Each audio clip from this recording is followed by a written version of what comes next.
Hello, आवाज आ रही है? जी सर। बोलो, लास्ट क्या पढ़ाए थे? Last topic work function work work function of function बताए थे। ठीक। डेफिनेशन। ये एक इक्वेशन लिखाए होंगे। H nu is equal to या H F is equal to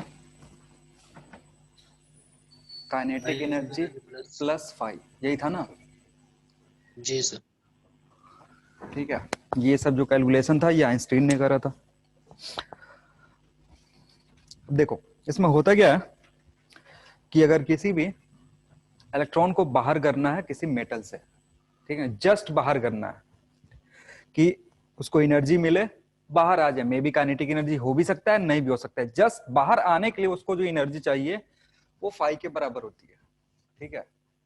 तो इसके रिलेटिव में जो जैसे जस्ट बाहर निकला उसके रिलेटिव में फ्रीक्वेंसी हम डिफाइन करते हैं या फिर वेवलेंथ डिफाइन करते हैं। उस फ्रीक्वेंसी या उस वेवलेंथ को हम बोलते हैं थ्रेशोल्ड फ्रीक्वेंसी या फिर थ्रेशोल्ड वेवलेंथ।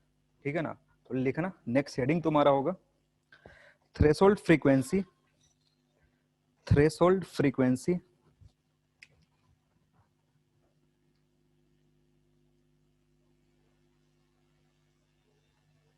फ्रीक्वेंसी और थ्रेशोल्ड वेवलेंथ।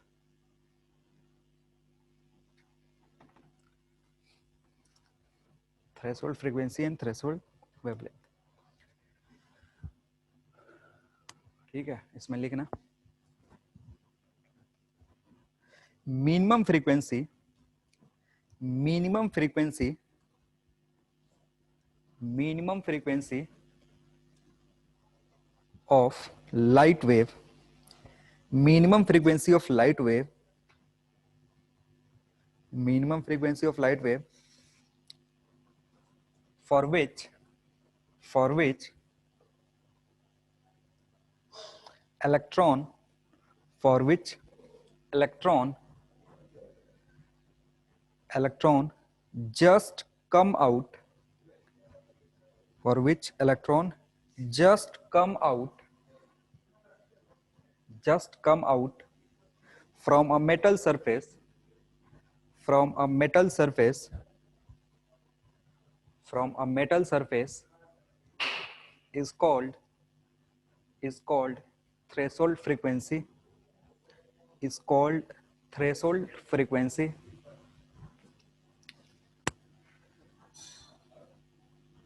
ठीक है। तो फ्रीक्वेंसी क्या है? ये वो मिनिमम फ्रीक्वेंसी है, थ्रेशोल्ड फ्रीक्वेंसी वो मिनिमम फ्रीक्वेंसी है जिसपे जस्ट इलेक्ट्रॉन मेटल सरफेस के बाहर आएगा। जस्ट आने का मतलब है कि बाहर आने के बाद रुक जाएगा, काइनेटिक एनर्जी उसकी जीरो हो जाएगी, बाहर निकला वहीं पे रुका रह गया। ठीक है। और अगर वेवलेंथ के टर्म में लिखोगे तो वेवलेंथ के टर्म में लिखते हैं, लिखना maximum wavelength, maximum wavelength of light wave, maximum wavelength of light wave for which for which for which for which electron for which electron just for which electron just comes out of metal surface, of metal surface is called threshold wavelength, is called threshold wavelength.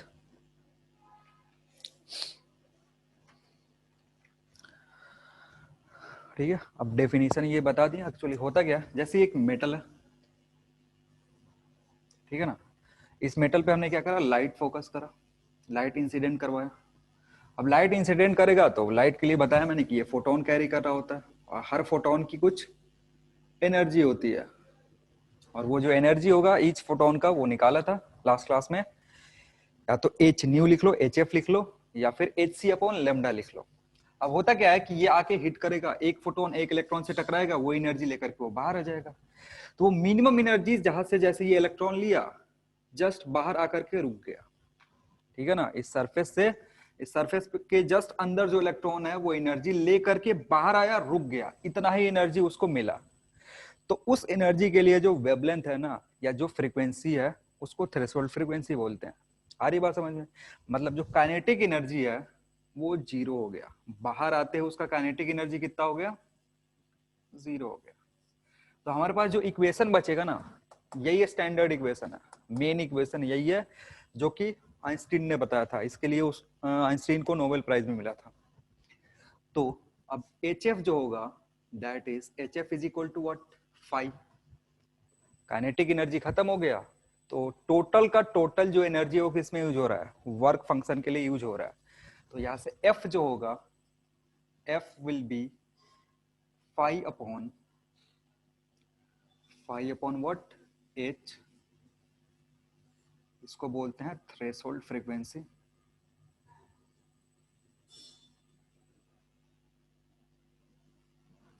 या फिर इसको लिख सकते हो और H C by lambda is equal to work function 5, और यहां से लेमडा आएगा and lambda will be H C by 5। और यहाँ जो लेमडा है, that lambda will be threshold wavelength. इसको ऐसे एफ टी एच लिख सकते हो, इसको लेमडा टी एच लिख सकते हो। टी एच रिप्रेजेंट कर रहा है थ्रेशोल्ड टर्म।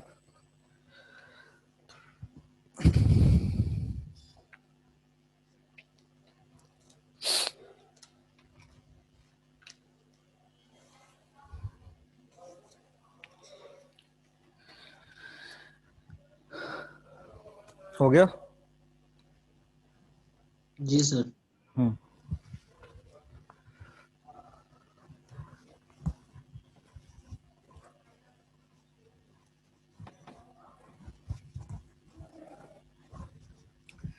अब देखो, ये जो इक्वेशन है ना, ये जो इक्वेशन है, अगर मेटल तुमने कोई फिक्स कर लिया तो मेटल के लिए 5 फिक्स हो जाता है। ठीक है? तो अगर एनर्जी चेंज करोगे, ये वाला टर्म चेंज करोगे ना, तो काइनेटिक एनर्जी चेंज होगा। समझना क्या बोल रहा हूं?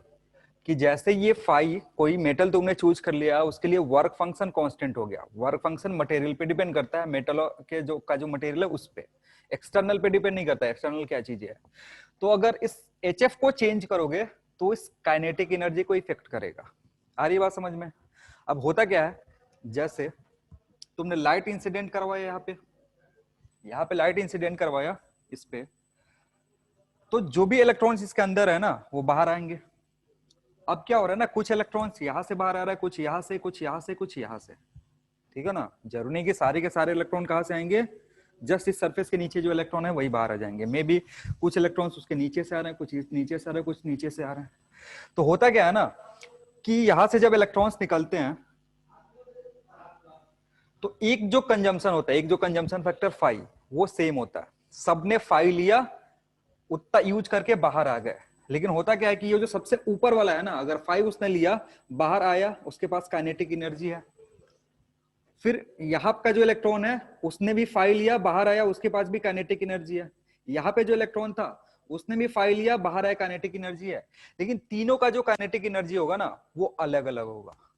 तीनों का जो काइनेटिक एनर्जी है वो अलग अलग हो सकता है। क्यों? क्योंकि ये जस्ट सरफेस पे था, एनर्जी लिया, बाहर आ गया, इसको ज्यादा रेसिस्टेंस मेटल के अंदर नहीं झेलना पड़ा।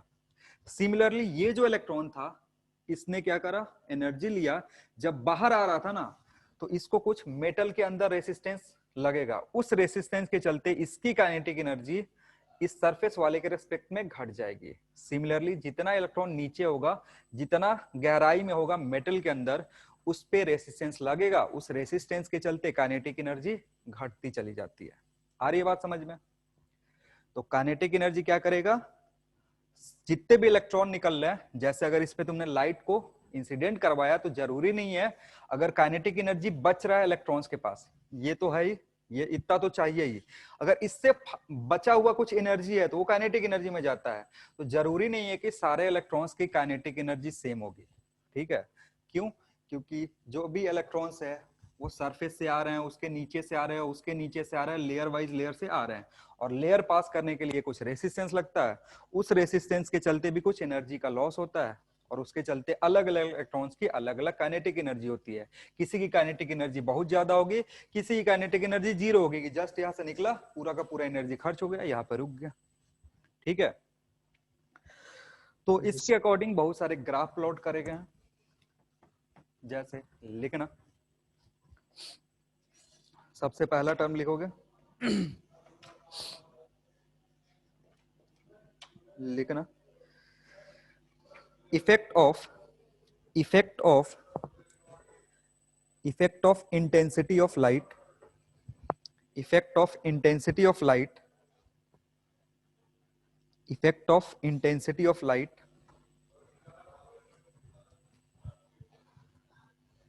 इंटेंसिटी ऑफ लाइट, ये हेडिंग है तुम्हारा।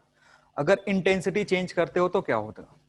अगर लाइट की इंटेंसिटी चेंज करोगे, तो लाइट की इंटेंसिटी चेंज करोगे तो क्या होगा? बताए थे पिछले क्लास में कि इंटेंसिटी कब चेंज होता है? जब नंबर ऑफ फोटॉन्स बढ़ेगा। इंटेंसिटी चेंज करने के लिए नंबर ऑफ फोटॉन्स इंक्रीज करना पड़ता है। इंटेंसिटी का फॉर्मूला लास्ट क्लास में लिखा है। तो अगर नंबर ऑफ फोटॉन्स बढ़ेगा तो नंबर ऑफ कोलिजन बढ़ेगा। ठीक है, जी सर। और नंबर ऑफ कोलिजन अगर बढ़ रहा है तो जो इलेक्ट्रॉन्स बाहर आएंगे वो ज्यादा बाहर आएंगे। नंबर ऑफ इलेक्ट्रॉन्स क्या हो जाएगा?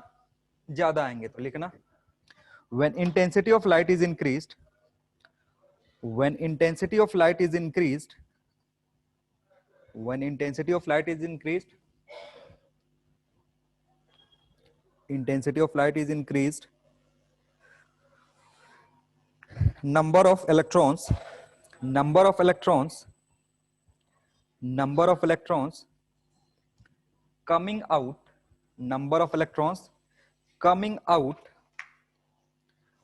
coming out, coming out Yes sir.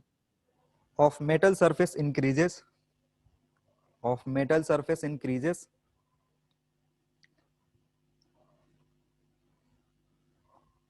of metal surface increases, therefore, therefore, therefore photoelectric current, therefore photoelectric current, therefore photoelectric current, therefore photoelectric current also increases, therefore photoelectric current also increases, Yes. but stopping potential, ये सब समझाएंगे क्या होता है। but stopping potential remains constant, but stopping potential remains constant। ठीक है, यह है effect of intensity of light. अगर इंटेंसिटी बढ़ा रहे हो तो क्या होगा? दो चीजें ध्यान में रखना है, जो भी हम चेंज देखते हैं वो स्टॉपिंग पोटेंशियल और करंट के रेस्पेक्ट में देखते हैं, फोटो इलेक्ट्रिक करंट के रेस्पेक्ट में देखते हैं। तो फोटो इलेक्ट्रिक करंट बढ़ेगा और स्टॉपिंग पोटेंशियल चेंज नहीं होगा, उतना ही का उतना ही रहेगा। वो समझेंगे उसका मतलब क्या होता है। ठीक है, नेक्स्ट लिखेंगे effect of frequency, effect of frequency, effect of frequency. अगर फ्रीक्वेंसी बढ़ाते हो तो क्या होगा? Effect of frequency, Photoelectric current. इसमें लिखना when frequency is increased, when frequency is increased, when frequency is increased, increased, stopping potential increases. If frequency is increased, stopping potential increases, stopping potential increases, but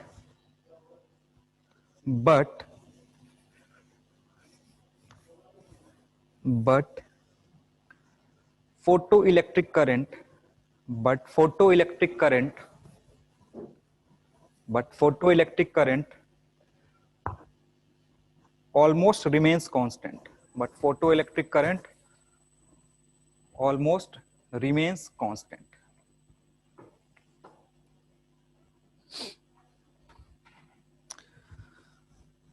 अब अब समझते हैं यहाँ पे क्या क्या हो रहा होगा, फिर आइंस्टीन के पास चलेंगे कि आइंस्टीन ने क्या बोला। अब देखो हमने क्या करा, जो सेटअप बनाया था लास्ट क्लास में, एक सेटअप बनाया था कुछ इस तरीके का।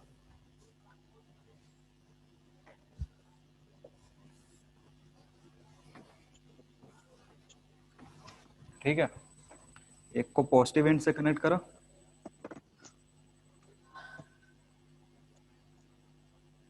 और इसको वेरिएबल रख रहे थे। ई जो था वो वेरिएबल था, ई वेरी कर सकते हैं, ठीक है ना। एक कैथोड था, एक एनोड था, ये पॉजिटिव और ये नेगेटिव से भी कनेक्टेड है, तो मान लो इसको नेगेटिव रख रहे हैं। अब करंट इधर से फ्लो होना चाहिए, आई फ्लो होगा पॉजिटिव से और इधर आके जंप करेगा। और ये कब होगा, जब लाइट इंसिडेंट करवाओगे तो। लाइट अगर इंसिडेंट नहीं करवा रहे हो तो इलेक्ट्रॉन बाहर नहीं आएगा, और इलेक्ट्रॉन बाहर नहीं आएगा फिर ये जो करंट दिखा रहे हैं ना, ये करंट नहीं दिखेगा। तो देखो इसमें होता क्या है ना, इलेक्ट्रॉन इधर से जाएगा, इधर से इसको निकलना है लेकिन निकल नहीं पा रहा है, तो उसके चलते अगर यहाँ लाइट इंसिडेंट करवाओगे तो फोटो इलेक्ट्रिक इफेक्ट के चलते इलेक्ट्रॉन बाहर आएगा, और इलेक्ट्रॉन बाहर जब आएगा तो ये पॉजिटिव प्लेट जो है इसको पुल करेगा। ठीक है, और जो करंट यहाँ पे प्रोड्यूस होता है उसको मैंने बताया क्या बोलते हैं, उसको बोलते हैं फोटो इलेक्ट्रिक करंट। ठीक, अब समझते हैं स्टॉपिंग पोटेंशियल क्या होता है। स्टॉपिंग पोटेंशियल, इस फ्लो को रोकने के लिए potential देखो अब देखो हो क्या रहा है कि ये इलेक्ट्रॉन जो निकला इस पे नेगेटिव चार्ज है, और यहाँ पे ये जो प्लेट है ये क्या है, पॉजिटिव है, तो ये प्लेट इसको खींचेगा। आ रही बात समझ में, यहां से जो इलेक्ट्रॉन निकला ना वो प्लेट इसको क्या करेगा, खींचेगा। अब धीरे धीरे हम क्या कर रहे हैं ना, धीरे धीरे ये वेरिएबल बैटरी है जिसका तुम पोटेंशियल वेरी कर सकते हो। अब धीरे धीरे ये घटा रहे हैं, ठीक है ना। अब घटाओगे तो क्या होगा, जो इसके बीच में फोर्स लग रहा था पहले वो कम होगा, तो कम होगा तो ये जो इलेक्ट्रॉन है ना, इलेक्ट्रॉन का मूवमेंट क्या होगा, थोड़ा सा स्लो हो जाएगा, क्योंकि पहले जो फोर्स लग रहा था फास्टली एक्सेलरेट हो रहे थे उसके चलते मूवमेंट हो रहा था। अभी भी ये मूव करके इधर जाएगा, क्योंकि ये जब निकल रहा है तो कुछ किसी के पास काइनेटिक एनर्जी है, किसी के पास जीरो है, जीरो वाले काइनेटिक एनर्जी को पुल करके मोशन में ला जा रहा है। जिसके पास खुद की काइनेटिक एनर्जी है वो अपने आप इसके पास चल के आ जा रहा है, ठीक है ना। अब हो क्या रहा है कि हम इसको चेंज करना शुरू करें, चेंज करते करते करते करते एक ऐसा सिचुएशन आया, ये जीरो पहुंच गया, ठीक है ना। इसको क्या कर दिए, जो पॉजिटिव प्लेट पहले था वो जीरो हो गया। ठीक, अब जीरो हो गया तो इसके पास जैसे ये जीरो हो गया, न्यूट्रल हो गया, न्यूट्रल हो गया, तो अब इसके पास वो इलेक्ट्रॉन पहुंचेगा ना जिसके पास खुद की कुछ काइनेटिक एनर्जी थी, क्योंकि अब ये पुल नहीं कर रहा है। यहां से इलेक्ट्रॉन निकला, वही इलेक्ट्रॉन पहुंचेगा जिसके पास खुद की कुछ काइनेटिक एनर्जी होगी, पहुंचेगा, फिर इसके अंदर चला जाएगा और फिर से करंट फ्लो होगा।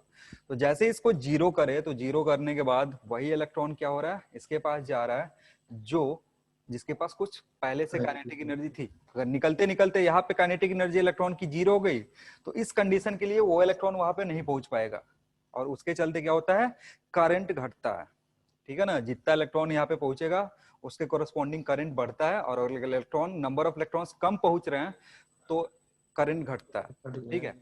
अब देखो हो क्या रहा था कि जब हम इंटेंसिटी बढ़ाते हैं ना, सुनना, इंटेंसिटी पहली पॉइंट क्या था, इंटेंसिटी बढ़ाते हैं, इंटेंसिटी बढ़ाते हैं तो यहाँ से नंबर ऑफ इलेक्ट्रॉन्स बढ़ जाता है, और जितना नंबर ऑफ इलेक्ट्रॉन्स यहाँ पहुंचेगा, यहाँ बढ़ जितना निकला, अगर यहाँ सबका सब पहुंच गया तो number of electrons per unit time increase हो रहा है, उसके चलते करंट बढ़ेगा, ठीक है। अब आपने उल्टा टर्न करना शुरू करा, इसको जीरो पहुंचा दिया, तो वही इलेक्ट्रॉन यहाँ पे पहुंचेगा जिसके पास पहले से खुद की काइनेटिक एनर्जी होगी, वो नहीं पहुंचेगा जिसके पास काइनेटिक एनर्जी नहीं होगी। अब यहां से दूसरा खेल शुरू होता है। मान लो हम इसको और कम करें, और कम करने का मतलब जीरो से नेगेटिव गए, ठीक है। क्या कर रहे हैं समझना यहाँ पे, और कम करके इसको जीरो से नीचे की तरफ गए, नेगेटिव गए। अब नेगेटिव जाओगे ना तो जैसे ये नेगेटिव होगा तो क्या होगा, ये जो प्लेट है इस इलेक्ट्रॉन को रिपेल करना शुरू करेगा। आ रही बात समझ में, जी सर। ये जो प्लेट है इसको रिपेल करना शुरू करेगा, तो ये कोशिश क्या करेगा ना कि इस इलेक्ट्रॉन को इधर ही रोके, इसके पास पहुंचेगा कौन? जिसके पास सफिशिएंट काइनेटिक एनर्जी होगी। इसके पास कौन पहुंचेगा? जिसके पास सफिशिएंट काइनेटिक एनर्जी होगी कि ये जितना फोर्स लगा रहा है उस फोर्स को ओवरकम करके ये यहाँ पे पहुंच जाए। आ रही बात समझ में? तो अब इसके पास सारे के सारे इलेक्ट्रॉन नहीं पहुंचेंगे। काइनेटिक एनर्जी कुछ इलेक्ट्रॉन के पास है, वो भी नहीं पहुंच पा रहे हैं क्योंकि उनकी में भी काइनेटिक एनर्जी उतनी सफिशिएंट नहीं होगी इसको ओवरकम कर सके। तो जैसे ये नेगेटिव करोगे तो आई की जो वैल्यू है, करंट की जो वैल्यू है, वो घटने लगेगी। ठीक है ना? जैसे ही हम प्लस से जीरो, फिर जीरो से नेगेटिव जाते हैं तो अपने आप करंट की वैल्यू या फोटो इलेक्ट्रिक करंट की वैल्यू इस वायर में घटने लगेगी, इस कंडक्टर में घटने लगेगी। वो सब दिखेगा, एक्सपेरिमेंट में दिखता है। अब और निगेटिव कर रहे हैं तो क्या होगा? और घटेगा, और घटेगा, घटते घटते नेगेटिव होते होते एक ऐसा इंस्टेंट आएगा कि करंट रुक जाएगा। आ रही बात समझ में? इसको और घटाते गए, घटाते घटाते घटाते एक ऐसा पॉइंट आया कि कोई भी इलेक्ट्रॉन यहाँ पे नहीं पहुंच पा रहा है। कोई भी इलेक्ट्रॉन क्या हो रहा है? नहीं पहुंच पा रहा है। तो जिस पॉइंट पे एक भी इलेक्ट्रॉन इस प्लेट पे नहीं पहुंच पाता है ना, उस पॉइंट पे इसके अक्रॉस या इस बैटरी का जो पोटेंशियल होता है उसी को स्टॉपिंग पोटेंशियल बोलते हैं। आ रही बात समझ में? जी। ऐसा पोटेंशियल जब एक भी इलेक्ट्रॉन यहाँ पे नहीं पहुंच पाए, मतलब अगर कोई भी इलेक्ट्रॉन यहाँ नहीं पहुंच पा रहा है तो करंट कितना हो जाएगा? जीरो हो जाएगा। तो उस पोटेंशियल को, जो बैटरी का ये पोटेंशियल होगा, उस पोटेंशियल को हम क्या बोलते हैं? स्टॉपिंग पोटेंशियल बोलते हैं। और स्टॉपिंग पोटेंशियल क्या करता है ना, वो इलेक्ट्रॉन को भी रोक सकता है जिसके पास मैक्सिमम काइनेटिक एनर्जी थी। मैंने बताया था कि यहां से इलेक्ट्रॉन निकलेंगे तो किसी के पास बहुत ज्यादा काइनेटिक एनर्जी होगा, किसी के पास जीरो होगा। ठीक है? तो स्टॉपिंग पोटेंशियल क्या करता है, यहां से जो मैक्सिमम काइनेटिक एनर्जी वाला इलेक्ट्रॉन था ना, उसको भी रोक दे रहा है, उसको भी नहीं पहुंचने दे रहा है। क्योंकि मैक्सिमम वाला ज्यादा दूर तक ट्रेवल करेगा, जिसके पास ज्यादा काइनेटिक एनर्जी होगी वो ज्यादा आगे जाएगा। तो इसका काम क्या कर रहा है ना, स्टॉपिंग पोटेंशियल वो पोटेंशियल है जो कि मैक्सिमम काइनेटिक एनर्जी वाले इलेक्ट्रॉन को भी यहाँ पे नहीं पहुंचने दे रहा है। आ रही बात समझ में? जी। तो स्टॉपिंग पोटेंशियल लिखना it is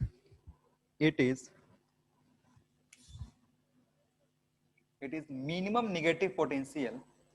It is minimum negative potential.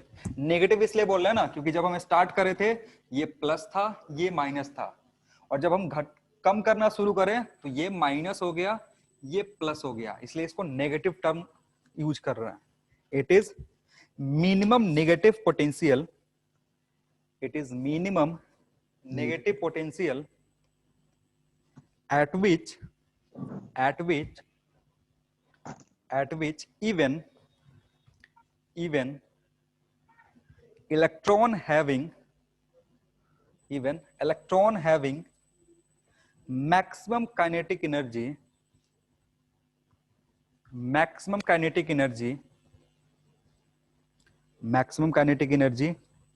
fails to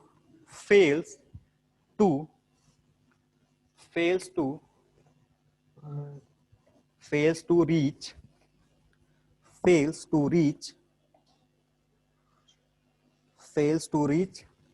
plate 2, fails to reach plate 2, इसको लिख देना ऐसे plate 2।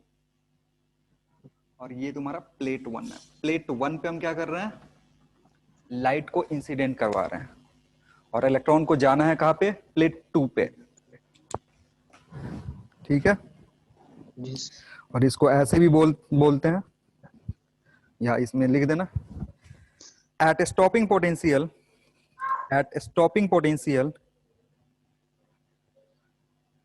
at a stopping potential even most energetic electrons at a stopping potential even most energetic electrons are stopped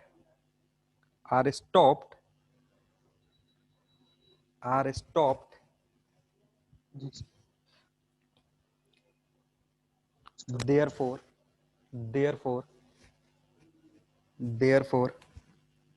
at this condition there is no photoelectric current. Therefore there is no photo electric current runs through the circuit, runs through the circuit.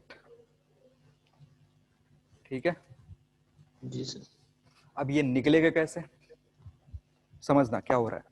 यहां से जो electron निकल रहा है ना, यहां से जो इलेक्ट्रॉन निकल रहा है वो उसकी काइनेटिक एनर्जी कुछ होगी, कुछ की मैक्सिमम वाले को रोक रहे हैं, इसलिए सीधे मैक्सिमम वाले से बात करेंगे। यहां से इलेक्ट्रॉन निकला जिसकी काइनेटिक एनर्जी क्या है, मैक्सिमम है, वो इधर ट्रेवल करना शुरू करेगा।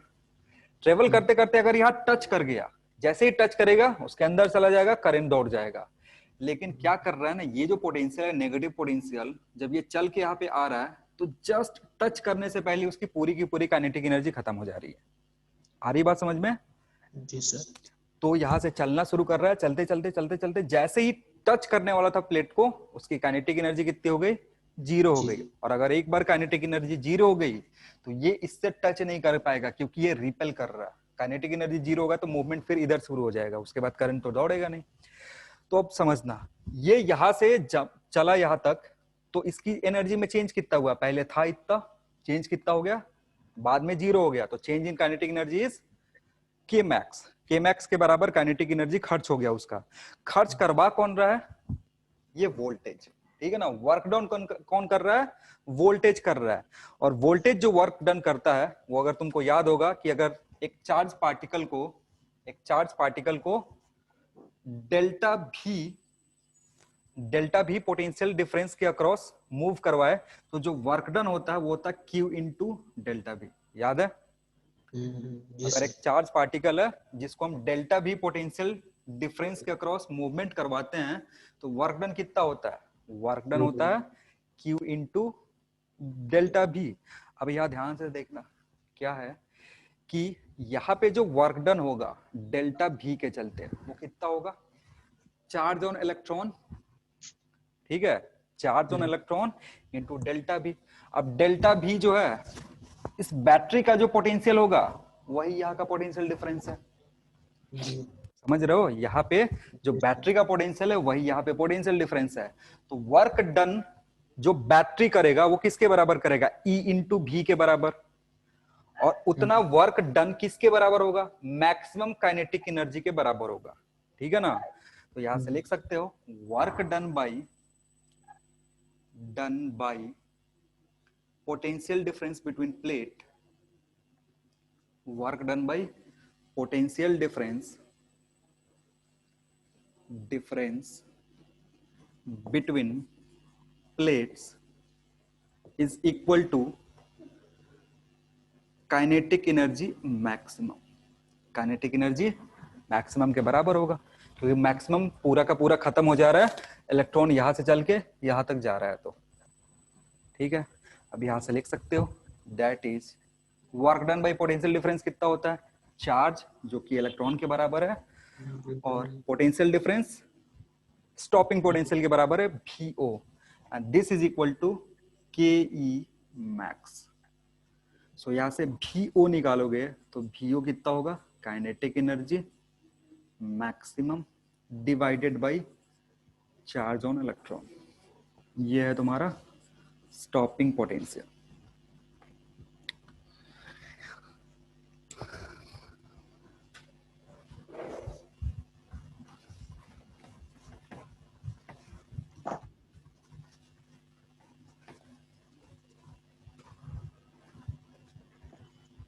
ठीक है। जी सर। और अगर इसमें आइंस्टीन का फॉर्मूला यूज कर दो, ठीक है, एंड यूजिंग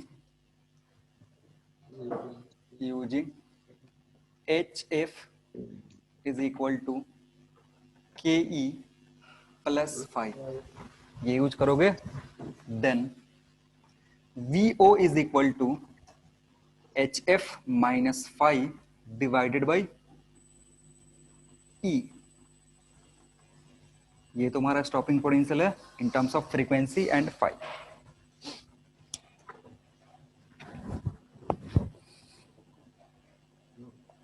हो गया।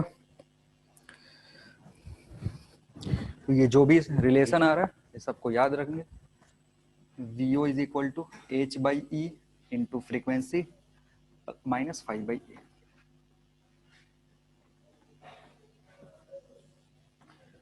तो ये एक तुम्हारा स्टैंडर्ड इक्वेशन हुआ।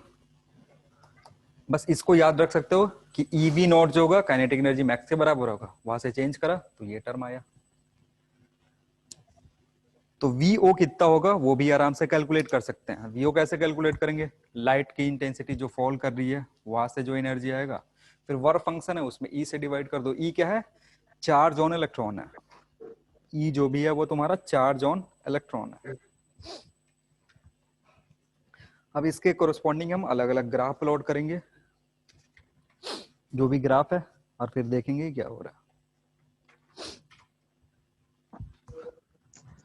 चलो, तो जो सबसे पहला ग्राफ है वो है, लिखना, सबसे पहला ग्राफ है graph between KE max and frequency. Graph between KE max and frequency. Frequency और मैक्सिमम काइनेटिक एनर्जी का रिलेशन क्या है, और वहां से ग्राफ प्लॉट करेंगे। KE मैक्स इधर, फ्रीक्वेंसी इधर। अब देखो इसके लिए इक्वेशन हमारे पास है इधर से, KE मैक्स जो होगा ना, that is equal to how much, HF minus 5। Kinetic energy maximum जो होगा that will be equal to HF minus 5। ठीक है, अब ध्यान से देखोगे तो ये जो इक्वेशन ये है क्या, y is equal to mx plus C, या mx माइनस सी कर दो, क्योंकि माइनस है तो माइनस रखता हूँ। इसी इक्वेशन से कंपेयर करोगे तो y की जगह क्या है के मैक्स, x की जगह क्या है f, और c की जगह क्या है 5। तो ये कुछ इस तरीके का, स्लोप क्या है h के बराबर है, और स्लोप पॉजिटिव है, स्लोप h के बराबर है, पॉजिटिव है। इंटरसेप्ट जो है वो नेगेटिव है। इंटरसेप्ट नेगेटिव कहने का मतलब ग्राफ यहां से शुरू होगा, ठीक है ना। इंटरसेप्ट नेगेटिव कहने का मतलब ग्राफ नीचे शुरू होगा, ऐसे चल के जाएगा। स्ट्रेट लाइन ग्राफ है कुछ इस तरीके का। इधर फ्रीक्वेंसी है, ये जो वैल्यू है ये 5 के बराबर है।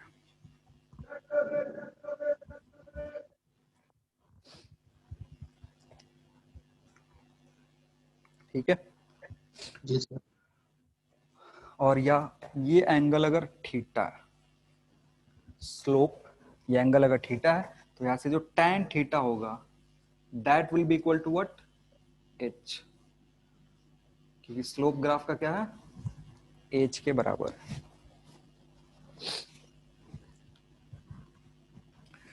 तो ये कोई मेटल है उसके लिए स्ट्रेट लाइन आता है, ठीक है ना, क्योंकि फ्रीक्वेंसी बढ़ाओगे काइनेटिक एनर्जी बढ़ेगा, फ्रीक्वेंसी बढ़ाओगे काइनेटिक एनर्जी बढ़ेगा।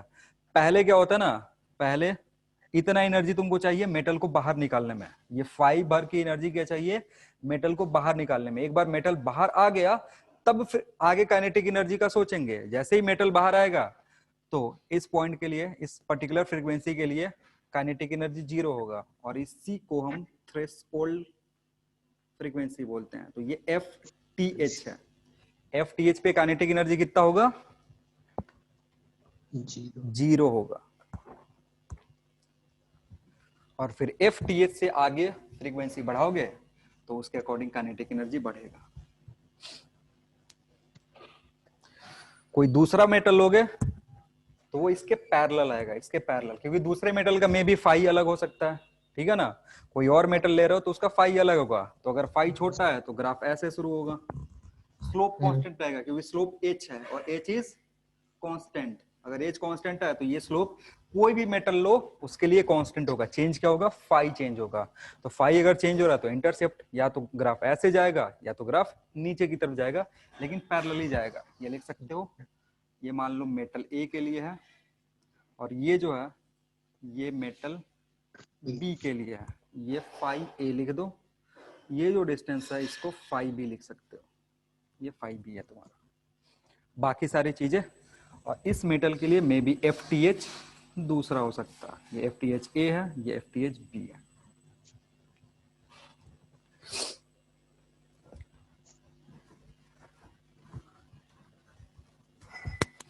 तो ये था तुम्हारा काइनेटिक एनर्जी और फ्रीक्वेंसी के बीच का ग्राफ। अब जो ग्राफ प्लॉट करेंगे वो होगा, ये लिख लिया ना। जी सर। नेक्स्ट लिखो, graph between stopping potential and frequency. Graph between stopping potential and frequency. Graph between stopping potential and frequency.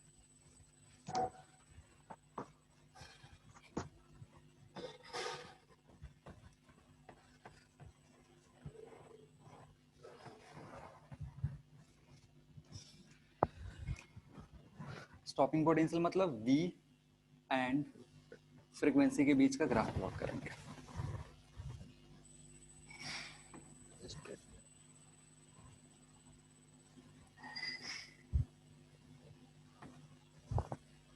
इधर की तरफ VO और इधर की तरफ F।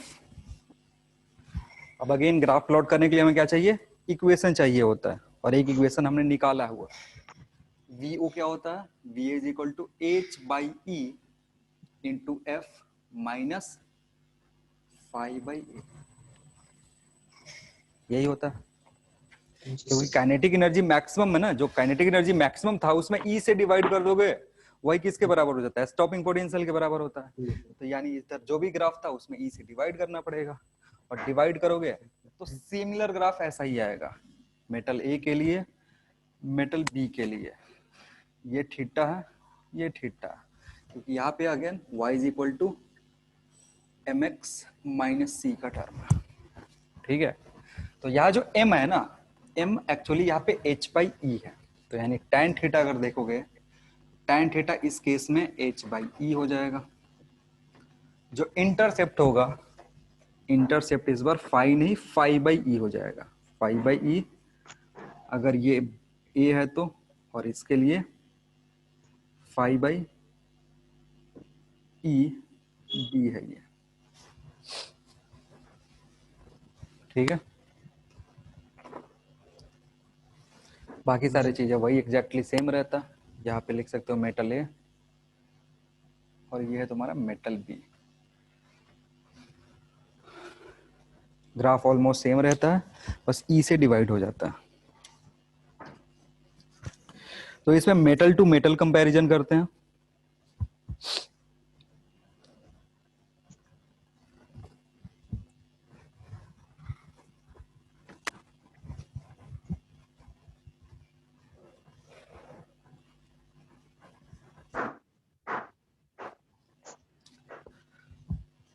नेक्स्ट लिखेंगे,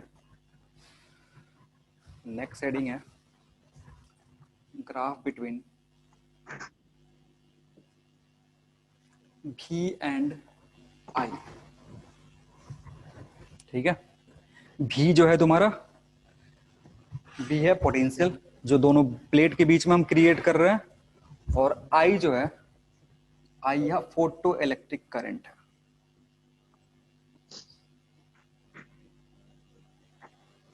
फोटो इलेक्ट्रिक करंट। तो देखो इसके पहले जो हमने पढ़ा था ना, कंडक्टर में करंट, कंडक्टर में V वर्सेस I ग्राफ कैसे आता था, स्ट्रेट लाइन। ठीक है ना, ये सिचुएशन होता था। लेकिन यहाँ पे V वर्सेस I ग्राफ जो होता है वो डिफरेंट होता है। देखो कैसा होगा, इधर I प्लॉट कर रहे हैं और इधर V प्लॉट कर रहे हैं, थोड़ा सा उल्टा करके प्लॉट करें, I वर्सेस V प्लॉट करें। अब समझना, यहाँ पे अगर पोटेंशियल जीरो कर रहे थे ना, वो मैंने बताया था ना कि अगर पोटेंशियल जीरो कर रहे हैं तो भी कुछ ऐसे इलेक्ट्रॉन्स है जो प्लेट 2 को पहुंच जा रहे थे। ठीक है ना, अगर पोटेंशियल जीरो कर दो तो भी क्या हो रहा है, कुछ ऐसे इलेक्ट्रॉन्स है जिनके पास काइनेटिक एनर्जी है, वो उस काइनेटिक एनर्जी को यूज करके कहाँ पहुंच जा रहे थे, प्लेट 2 पे पहुंच जा रहे थे। तो प्लेट 2 पे अगर एक भी इलेक्ट्रॉन पहुंच रहा है तो करंट दिखेगा। यानी जब पोटेंशियल जीरो हो रहा है ना, तो यहाँ पे करंट जीरो नहीं है, उसकी कुछ वैल्यू है। आ रही बात समझ में? करंट जीरो कब हो रहा था? जब पोटेंशियल मैक्सिमम मूविंग इलेक्ट्रॉन को रोक ले रहा था, और उस पोटेंशियल को हम क्या बोलते थे? Stopping potential, V O. तभी इसको नेगेटिव बोले थे, it is the negative potential. आ रही बात समझ में? जी यानी इस बार जो करंट जीरो होगा ना, वो V इक्वल्स टू जीरो पे नहीं होगा, कहां होगा? VO पे होगा, नेगेटिव VO पे। और अगर आगे करंट, आगे वोल्टेज और बढ़ा रहे हो या पोटेंशियल डिफरेंस और बढ़ा रहे हो पॉजिटिव में अगर टर्न कर रहे हो कि जो प्लेट पॉजिटिव था उसको और वोल्टेज बढ़ाए, तो क्या होगा? वोल्टेज बढ़ाते बढ़ाते करंट बढ़ता है, ठीक है ना, करंट बढ़ता है।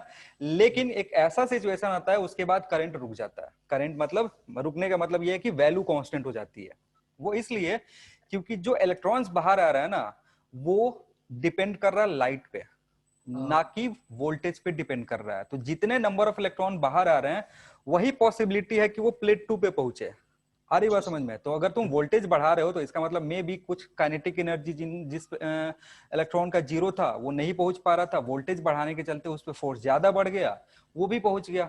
तो ऐसे करते करते अगर सारे इलेक्ट्रॉन्स पहुंचने लगते हैं करंट उस पे प्लेट 2 पे, तो करंट सैचुरेट हो जाता है।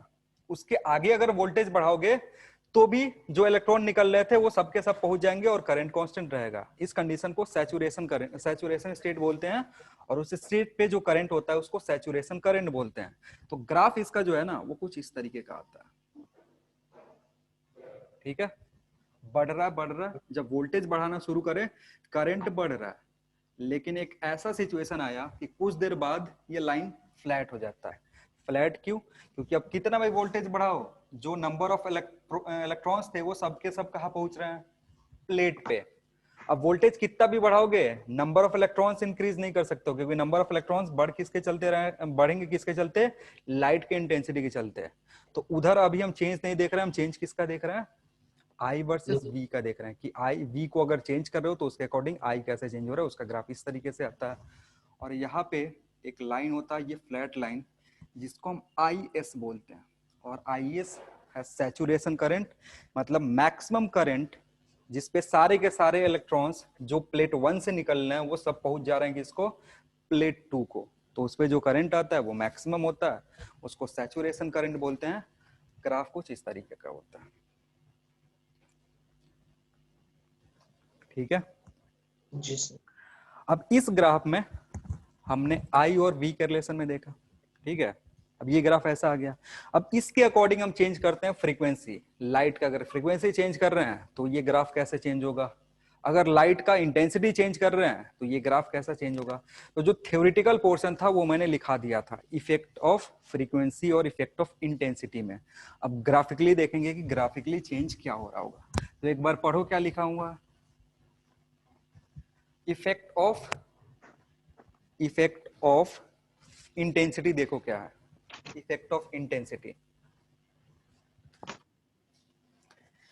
इफेक्ट ऑफ इंटेंसिटी बोल रहा है कि अगर, सुनो मैं बोल रहा हूं, मैं रिपीट कर दे रहा हूं। इफेक्ट ऑफ इंटेंसिटी बोलता है ना कि अगर इंटेंसिटी बढ़ा रहे हो तो नंबर ऑफ इलेक्ट्रॉन्स बढ़ेगा, यानी जितने नंबर ऑफ इलेक्ट्रॉन्स अभी निकल रहे थे वो बढ़ गए, तो नंबर ऑफ इलेक्ट्रॉन्स बढ़ने का मतलब करंट बढ़ेगा। और इंटेंसिटी से नंबर ऑफ इलेक्ट्रॉन्स बढ़ते हैं, ना कि उनमें जो एनर्जी आती है वो बढ़ती है। तो अगर एनर्जी नहीं बढ़ी तो स्टॉपिंग पोटेंशियल पे कोई इफेक्ट नहीं रहेगा, वही का वही रहेगा। तो इसके चलते क्या होता है ना, ये इफेक्ट ऑफ इंटेंसिटी का ग्राफ लिखेंगे। अगर इफेक्ट ऑफ इंटेंसिटी का ग्राफ हमने प्लॉट करा तो जो ग्राफ है वो कुछ इस तरीके का होगा। स्टॉपिंग पोटेंशियल अभी ये भी है और इधर आई है, तो एक फ्रीक्वेंसी पे हमने प्लॉट करा, ग्राफ ऐसा आया, ठीक है। ये वीओ। दूसरे फ्रीक्वेंसी पे, सॉरी दूसरे इंटेंसिटी पे हमने ग्राफ प्लॉट करा, ग्राफ ऐसा आया। अब यहां से वीओ जो है ना वो दोनों के लिए सेम है। ये इंटेंसिटी I1 के लिए, ये इंटेंसिटी I2 के लिए। अब देखो इसमें चेंज में क्या हो रहा है, करंट में चेंज हो रहा है। करंट में चेंज क्यों होगा? क्योंकि नंबर ऑफ इलेक्ट्रॉन्स जो पहले निकल रहे थे उससे अलग हो गए, तो अलग हो गए तो इसका जो सैचुरेशन स्टेट है वो ऊपर चला जाएगा।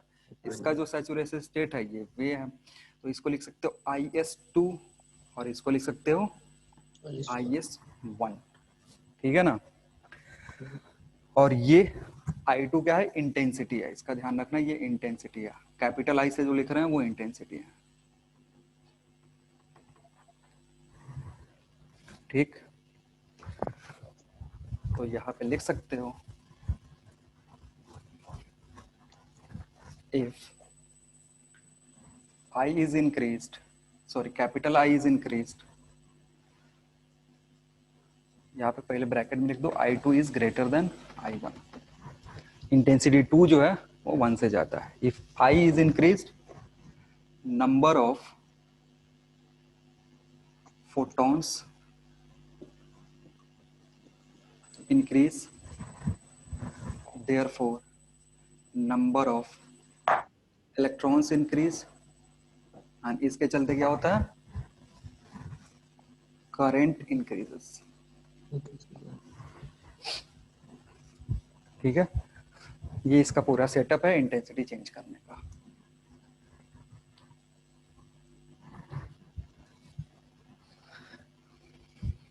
ये है तुम्हारा इफेक्ट ऑफ इंटेंसिटी। अभी देखेंगे इफेक्ट ऑफ फ्रीक्वेंसी। अगर फ्रीक्वेंसी चेंज कर रहे हो तो IS पे क्या चेंज पड़ेगा, या फिर स्टॉपिंग पोटेंशियल पे क्या फर्क पड़ेगा। मिटा दे इसको। जी सर।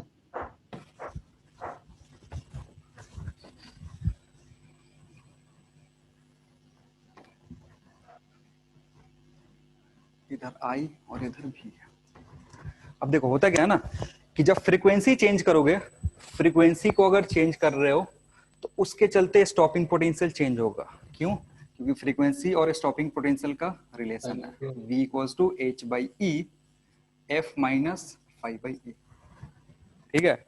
अब यहां से क्या होगा, फ्रीक्वेंसी को अगर इंक्रीज कर रहे हो तो स्टॉपिंग पोटेंशियल क्या होगा, इंक्रीज होगा, ठीक है। और फ्रीक्वेंसी का करंट पे कोई इफेक्ट नहीं पड़ता है। करंट पे इफेक्ट क्यों नहीं पड़ता है? क्योंकि फ्रीक्वेंसी बढ़ाने से फोटोन की एनर्जी बढ़ती है, उसका नंबर नहीं बढ़ता है, ठीक है ना। फोटोन का अगर 10 फोटोन पहले निकल रहा था फ्रीक्वेंसी F1 पे, ठीक है, तो अभी भी 10 ही फोटोन निकलेगा अगर फ्रीक्वेंसी 2 कर रहे हो तो भी। लेकिन इंटेंसिटी के साथ ऐसा नहीं होता। अगर इंटेंसिटी 1 पे 10 निकल रहा था तो मे बी इंटेंसिटी 2 पे 20 निकल सकता है, ठीक है ना, चेंज होगा। अब यहां से देखोगे तो अगर प्लॉट कर रहे हो ग्राफ, ये VO है तो ग्राफ ऐसा आना चाहिए। ये फ्रीक्वेंसी 1 के लिए है तो VO1 लिख रहे हैं। एक और फ्रीक्वेंसी तुमने लिया, उसके लिए अगर प्लॉट करोगे तो ग्राफ ऐसा होगा। ये किसके लिए है? फ्रीक्वेंसी 2 के लिए है, लेकिन उसके लिए क्या होगा, उसके लिए तुम्हारा VO चेंज हो जाएगा। तो ये है फ्रीक्वेंसी 1 के लिए, ये है फ्रीक्वेंसी 2 के लिए। यहाँ F2 जो है that is greater than F1, ठीक है। और यहाँ पे जो सैचुरेशन करंट था, सैचुरेशन करंट दोनों के लिए वही रहेगा जो पहले था, वो चेंज नहीं होगा। और ये सब लिखा चुके हैं नोट में, बस ग्राफ बनाओगे, ग्राफ देखोगे पता चल जाएगा। चलो, तो इसी के साथ तुम्हारा जो फोटो इलेक्ट्रिक इफेक्ट है वो खत्म हो गया। नेक्स्ट क्लास से दूसरा चैप्टर शुरू करेंगे। चलो फिर मिलते हैं नेक्स्ट क्लास में। Thank you. Thank you sir.